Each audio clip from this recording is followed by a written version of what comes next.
What is up, everyone? Welcome back to the Yarn Dungeon for month 11 out of 12 of our year-long Stitch and Scream crochet along blanket. How are we feeling? Like, quick little check-in before we start talking about our brand new stitch. Are we still rolling with every single stitch, feeling good? Or are we just ready to go? Like, we ready to have our very last two stitches, put it all together, and wrap up inside this cozy blanket? Because I can totally understand that as well. Hopefully, you've been enjoying the ride and it's been a super chill crochet along. That was the intention anyways.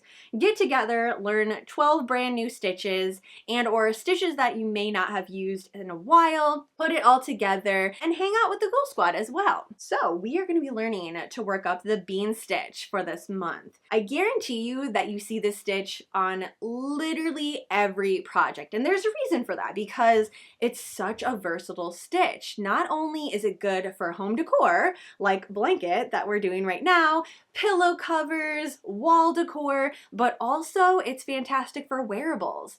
Cardigans, beanies, mittens. Oh my gosh, you're gonna see so many beanies with this stitch on it. And I never get tired of it, honestly. It has a lot of warmth to it, a lot of cozy vibes. Then with the skip stitch in between it, it allows for a little bit of drapage, a little bit of movement. So it just thrives in whatever pattern that you put it in. So let me know in the comments down below, apart from a blanket, what are you most excited to see this stitch worked up into? I am gonna make a couple of beanies out of this. It's just one that I haven't done in a while, and as I was working up this square, I was like, why? Why haven't I worked this up? Because it's such a great wintertime stitch. Like, it really is. And also mittens, like, don't even get me started on that with hand-dyed yarn. The colors are just beautiful. It like showcases it such a fun and unique way that these are some of my absolute favorite mittens that I make is with this particular stitch. The bean stitch, add a little ribbing, good to go. Not only is it gorgeous, but it's super quick and easy too. You'll totally see it in the tutorial that is already out for the bean stitch. It's very quick, simple. It is a one row repeat. We have the foundation row and then we get into the bean stitch and that's it. We just roll and roll and roll. It's kind of nice for this time of year too because it's one that you're not gonna have to think about. Just go ahead and throw a movie on, listen to a podcast, and your square will be finished in no time at all. We do have a movie that we're gonna be watching here in the Yarn Dungeon, November 20th, 6 p.m. Central, which is a Monday. We're gonna be watching VHS ID 5, which you can find streaming on Shudder. This is actually a franchise. So if you end up watching this one and loving it with the rest of the Ghoul Squad, there are a couple of movies that are already out that you can go ahead and go back and watch them. Found footage horror genre is not normally what I lean towards.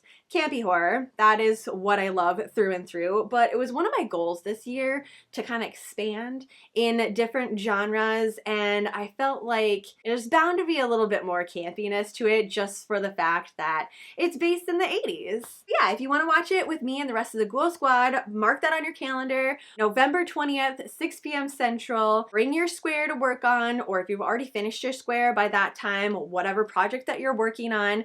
Also, if you have questions about this particular stitch, coming to a live is the perfect time for that because we can communicate live and get things figured out as soon as possible. We have a brand new sticker this month as well, a spooky bag of coffee beans. If you haven't been printing the stickers off or you didn't realize that there was stickers and a sticker sheet to put it on, everything is linked down below and you can find it on my blogs. altknots.com. It has everything, all of the stitches there in case you missed a stitch or you want to go back to another stitch.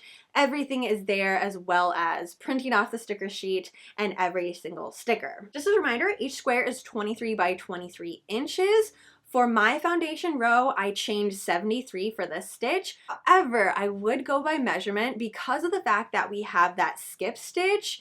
It tends to stretch quite a bit. So working up the first 2 to 3 rows, keeping a tape measure by you and measuring after each row just to make sure it doesn't get wider and wider and wider. After you have a couple of rows going, you should be good to go and just kind of eyeball the rest of it. But if you want to measure every single row to make sure it's that nice crisp 23 by 23, that is totally fine as well. Okay, so that is it for this month. We have the stitch, the sticker, the movie. I hope to see you back here Monday, November 20th, 6 p.m. Central. Otherwise, have a fantastically spooky rest of your month. Enjoy working up the bean stitch, and I will see you in my next video.